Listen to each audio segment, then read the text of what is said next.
Good morning. This is Dwight Colby Smith in Richmond, Virginia. And I have a topic that I think a lot about, but I haven't recorded it. So I'm looking forward to seeing how this comes out.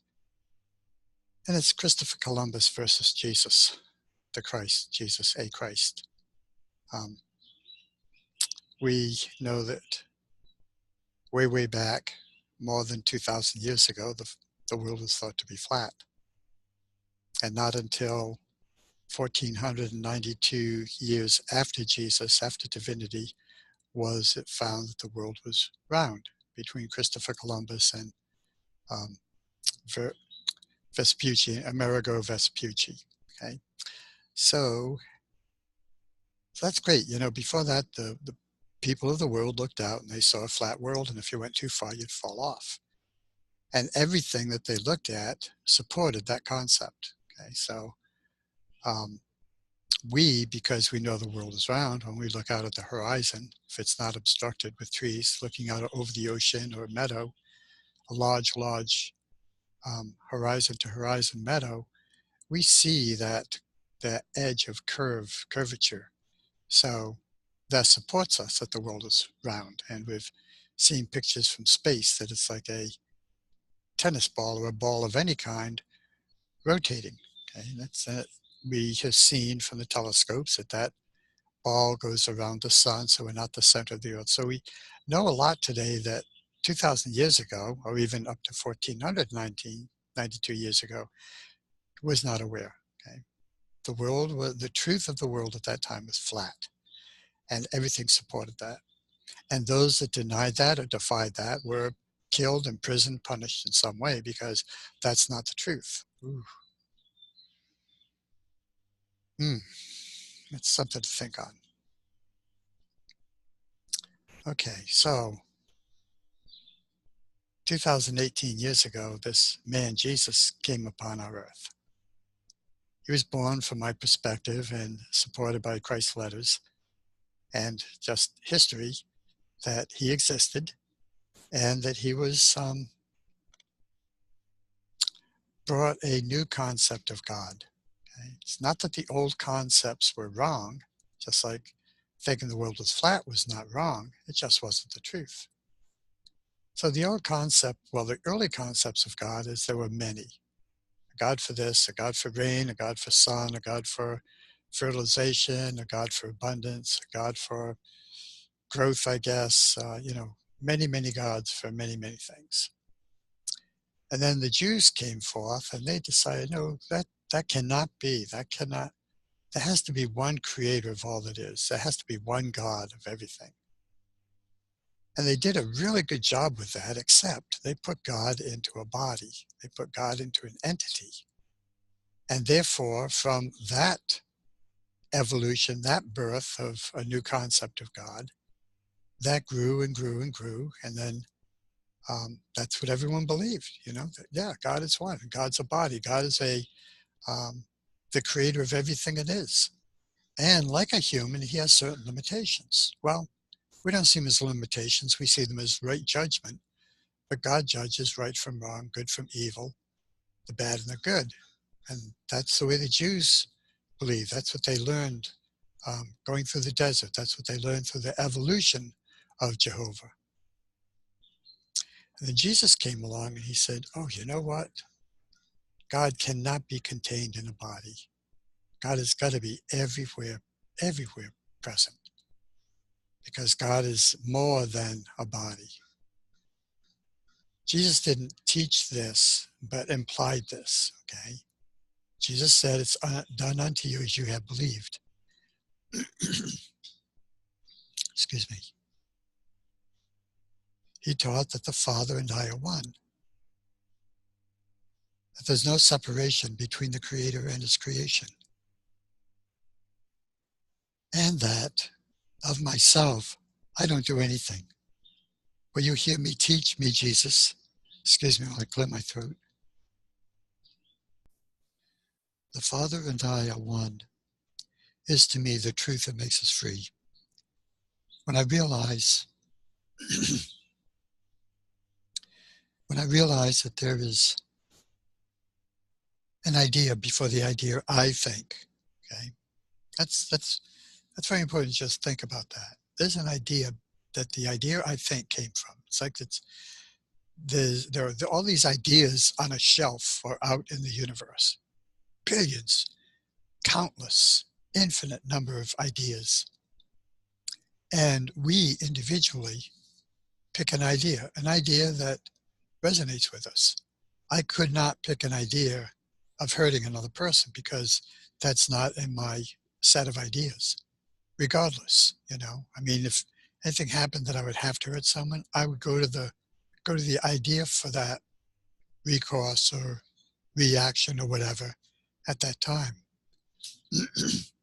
But the idea exists before. It's up to me to attract it. So Jesus was saying, I didn't do anything. What you hear from me, what I teach, what I heal, the miracles that you see, that's just the God, that's just the Father doing its work as I believe. I believe there are no limitations. I believe there is no blindness. I believe there's no disease. With that belief, if I'm confronted with a disease, then I pull the idea of healing that disease. But what Christ reveals in the letters, 2000 AD, 2000 years after Jesus left this plane, he says, my thought with feeling is my like prayer to God. But Jesus only saw perfection. He didn't see blindness, he saw sight. He knew that the Father was perfect light. Perfect sight, I mean.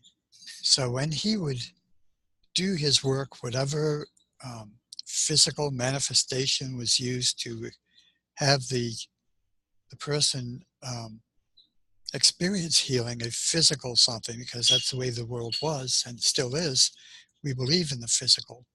So we believe that there has to be a physical cause for the effect. But Jesus didn't need that.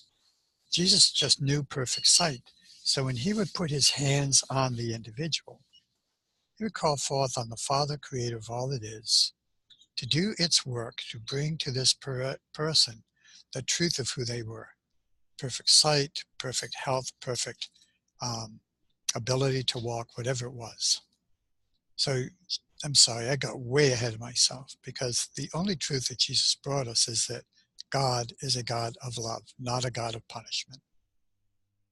The only reason we have a belief in a God of punishment is from the Jews creating a God as a being, as a human being that judges right from wrong and good from evil, that rewards the good and punishes the bad.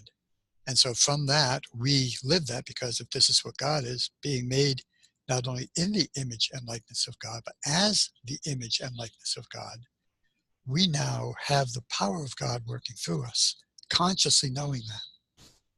So as we know that and had the insights that Jesus had in the desert, we too can do all that he did. It's just we have to really undo this old belief system, this old pattern of belief that God is separate from us, that God is some sort of a magician, that God is an entity and limited in that way. As we realize God is everywhere present, all the space in the universe is God. All the form in the universe is God. All the formless is form waiting for consciousness to bring it into being. The Big Bang. Each entity has a Big Bang to come into its creation. So that's what I really want to say. Christopher Columbus brought us the truth, the awareness that the world is round. And once we realize that truth, we no longer believe the lie or the myth or the belief that the senses would lead us to believe that the world is flat.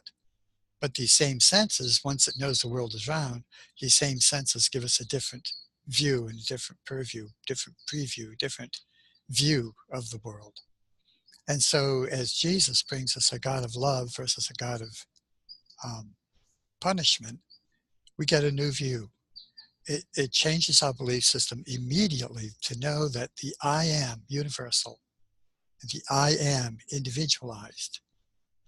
The within and the without is the same. So whatever I want to be for Dwight Colby Smith, whatever you want to be, insert your name, that's what God is for you.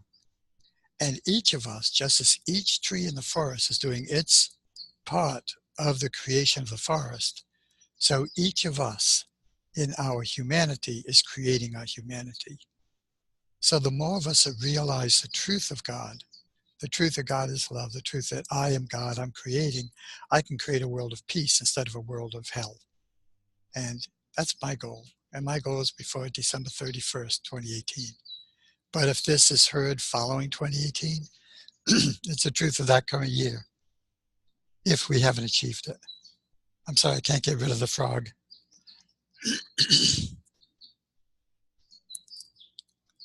So think on that. You know, Christopher Columbus revealed the truth that the world is not flat. Jesus revealed the truth that God is not a punishing God. Columbus revealed the truth that the world is round. Jesus revealed the truth that God is love, and God is everywhere, everything present. So I thank you for being with me during this time, and I hope this has some value, has a lot of value to me. I'm looking for that one thing that's going to shift us from the old way of thinking, our old destiny of creating hell on earth, to the new destiny of creating heaven on earth. That's my goal. I trust that's your goal.